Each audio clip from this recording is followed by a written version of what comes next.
por que a direita precisa ocupar os espaços que a esquerda tomou, tá? A gente vai conversar sobre isso daqui a pouco. E nesse papo aí, nesse bate-papo que a gente vai ter agora, eu vou falar sobre saúde, educação, a gente vai falar sobre cultura, a gente vai falar sobre religião. Por que a gente precisa ocupar os espaços que a esquerda tomou? A gente já está aí há 30 anos vivendo aí uma política de esquerda, a saúde, educação, segurança, tudo na mão da esquerda, já há um bom tempo. Então, a gente vive aí esse problema aí na saúde, né, hoje, que é a pandemia. A gente tem a OMS que não fala coisa com coisa. E tudo isso é fruto de quê? É fruto do globalismo que já vem sendo implantado, né? Já vem sendo implantado há um tempo aí no país. No mundo, na verdade, né? A gente já vê a saúde toda dominada. Você vê que o nosso ministro da Saúde, Mandetta, ele era praticamente conduzido pela OMS. O que a OMS falava era o que ele fazia. O que a OMS acenava, ele implantava lá como verdade absoluta. E se aproveitando disso, né, da ciência, da dita ciência, ele fez aí praticamente um complô, né, para derrubar o presidente Bolsonaro. Apesar de ser uma área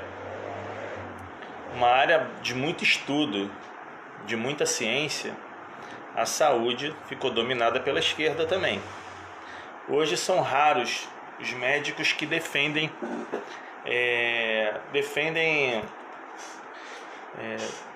a ideia contrária à OMS. Eu tenho um grande amigo chamado Alessandro Loyola, ele é aqui um grande amigo durante algum tempo, sempre foi, por mim vai continuar sendo sempre, um médico excelente, inteligentíssimo, conhecedor. E o que ele fala, quando a OMS falava, ele praticamente no mesmo dia ele já colocava lá que já tinha estudos científicos contrários àquilo, o uso de máscara. Então tudo isso, toda essa manipulação para que você fique em casa, por que acontece isso? Por que tem tão poucas vozes na esquerda? Não, tão poucas vozes na direita hoje, conservadora? Por que tem tão poucas vozes para rebater essas ideias da OMS, as ideias da China, do globalismo, uso de máscaras de pano que não servem para nada? Por quê? Porque na realidade essas pessoas já são doutrinadas, até mesmo na faculdade de medicina. Medicina, enfermagem, são tudo doutrinado. Todos são doutrinados. Não existe hoje faculdade que não tenha doutrinação, tá? Agora eu estou estudando História e Ciências Políticas. Estou fazendo 2 graduações agora. E nas 2 graduações, apesar de serem em faculdades diferentes, universidades diferentes, as 2 têm doutrinação. Inclusive tenho feito ouvidorias, tenho sugerido novas leituras. A gente não pode deixar ser doutrinado. Hoje, né? A gente vê que existe doutrinação na área de enfermagem, muito feminismo nessas áreas, né? A enfermagem tem a mulherada tá toda lá, então tem muito feminismo lá. Tem muito Marielle Vive, Marielle Presente, Marielle... tem isso tudo. Eu, inclusive, conheço algumas enfermeiras que têm mesmo esse pensamento de Marielle Vive, de... bem doutrinado mesmo, sabe? Então, muita coisa assim de feminismo, de minoria dentro das universidades. Mas aí a gente entra em outra área, que é a área da educação. Agora, como a gente vai tomar esse lugar ocupado pela esquerda dentro da educação? Primeira coisa, a gente precisa tá sendo constantemente, a gente precisa ter conhecimento, ter sabedoria, ter discernimento, ter coragem para expor também as nossas opiniões. Não só nossas opiniões, tá? Mas nossos estudos também. A gente precisa estudar a fundo, a gente precisa conhecer. Não dá para você entrar na área de educação ou dar um curso de algo que você não entende. Você não consegue convencer ninguém se você não for especialista. Se você quer ser um especialista em nova ordem mundial, você vai estudar nova ordem mundial. Se você quer ser especialista em feminismo, você vai ter que estudar Simone de Beauvoir e um monte de feminista aí. Até o próprio início do feminismo lá nos Quakers, né? Que foram eles que deram as vozes para as mulheres, né? São protestantes, eles davam vozes a todos nos púlpitos, inclusive as mulheres. E elas começaram a ter vozes lá há muito tempo atrás, na época dos Quakers, né? No início da colonização ali dos Estados Unidos. Então, o que acontece? Como você vai dar um curso, como você vai dar aulas sobre algo que você não domina? Você precisa dominar. Se você quer dominar o domínio sobre escravidão, né? Você precisa dominar sobre feminismo, você precisa dominar alguma área, você vai ter que dominar. Sobre Revolução Cultural da China, sobre o salto para frente de Mao, sobre a Segunda Guerra Mundial, sobre a Primeira Guerra Mundial, sobre nazismo, sobre fascismo, você tem que dominar. Para que você possa dar aula sobre isso, dar curso sobre isso e esclarecer os nossos jovens. Essa é a maneira que a gente tem de tomar os espaços, de ocupar espaços. Infelizmente é um trabalho árduo. E é um trabalho árduo, você vai ter que se sacrificar. Tirar 1 hora, 2 horas por dia, aula de história gratuita. Quer mudar o país, meu amigo? Você vai ter que fazer alguma coisa. Aula de história, R$10 mensais. E você vai lá e vai ensinar a história que não é contada nas escolas. E a história real, documentada, verdadeira, que não é contada na escola, na faculdade. Tudo que é escondido do povo é o que você vai apresentar. E assim a gente começa a tomar os espaços que a esquerda, né, particularmente se apropriou. Ela se apropriou e com narrativas e falácias.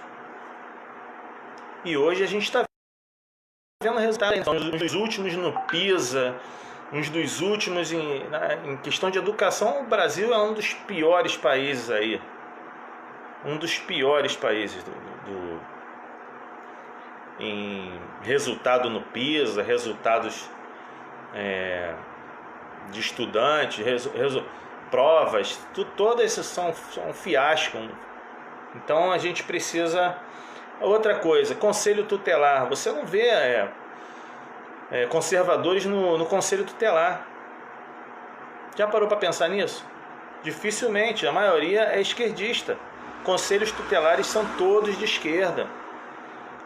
90%, 80% aí é de esquerda. É muito difícil. A gente vê ainda algumas igrejas tentando ocupar esse espaço nos conselhos tutelares nos bairros, mas é uma dificuldade muito grande. Então, assim, tem que estar lá. Faculdades, escolas técnicas, você que faz pedagogia, você que faz... você que é professor, se você é de direita, tem que estar lá para ensinar. Mesmo que você tenha o teu trabalho, se a gente não fizer algo a mais. Porque está tudo aparelhado, são 30 anos de aparelhamento, a gente não está lá dentro, a gente tem poucos representantes. E os poucos que tem já estão se amedrontando. Por quê? Por causa justamente do aparelhamento. Então a gente precisa ter bibliotecas conservadoras. Você já pensou nisso? Em criar uma biblioteca conservadora? Eu não sei se você tem condições disso, mas a gente precisa estar criando bibliotecas conservadoras.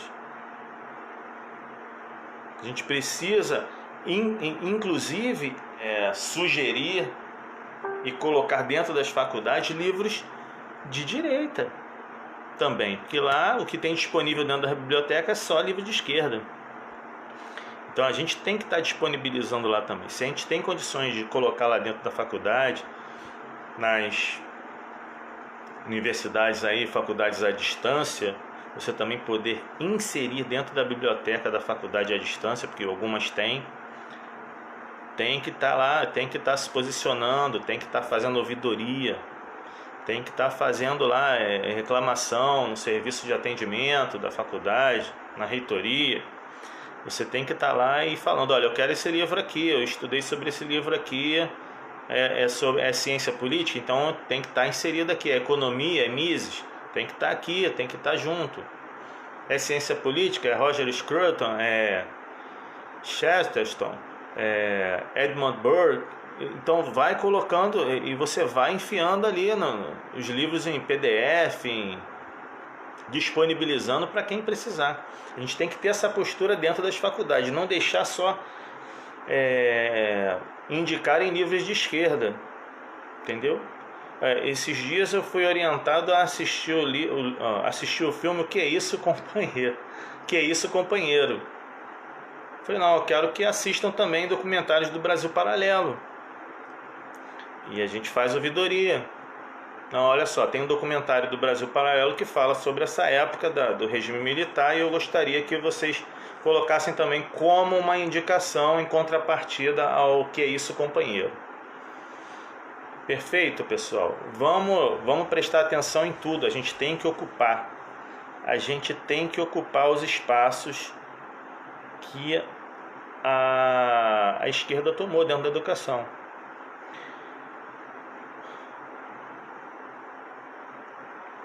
Tentar resumir, porém de forma prática. Enquanto existir a maconha e nós conservadores não somos maconheiros, o aparelhamento será sempre de esquerda. Não, eu não estou falando nem chopada, trote maconha, verdade. Por que acontece isso lá dentro? Porque é o ambiente que eles chegam naquele ambiente ali e eles têm que... O jovem, ele é muito manipulável. Quanto mais jovem, mais manipulável você é. E você quer estar inserido naquele grupo. Você não quer ficar sozinho, isolado na faculdade. Ninguém quer ficar sozinho, isolado na faculdade. Então você chega naquele lugar ali que é hostil. É um ambiente hostil. A faculdade é um ambiente hostil. Mirou no calor, ele sofre humilhações para estar ali junto com a galera e ficar conhecido e se dar bem, se enturmar. Então eles passam as maiores humilhações ali na boa. Na boa. E passa a humilhação na boa porque quer estar inserido, ele não quer estar longe. Aí ele começa a aprender aquilo que ele escuta lá daqueles professores lá, né? Que também pensam da mesma forma que foram doutrinados também, já vem do gramicismo, já vem sendo doutrinado há muitos anos. E eles só praticamente repassam, né? Eles vão só militando e começa a mudar toda a postura dele. Às vezes que era um jovem tranquilo fica mais agressivo, vira black bloc, vira tudo de ruim. Ou então não, então às vezes só vira esquerdista mesmo, nojento, feminista, né? ou migtal, essas porcaria toda que a sociedade está criando aí, que está saindo aí, né? Lives. Façam lives. Vocês que entendem de alguma coisa, façam lives. Entende de guerra cultural, faça live sobre guerra cultural. Entende de nazismo, faça live sobre nazismo. Bota o pessoal para perguntar. Entende de fascismo, de antifa, faça live sobre isso. Nova ordem mundial, faça live. Globalismo, faça live. Façam lives conservadores. Essas lives aí, elas podem hoje estar dando 5 pessoas, 10 assistindo aqui, mas amanhã pode ter mais, pode ter 100, 130 visualizações, dependendo de quem compartilhar. Façam lives. É importante que as pessoas entendam, saibam também. O que a gente sabe, a gente precisa repassar. Não dá para ficar calado.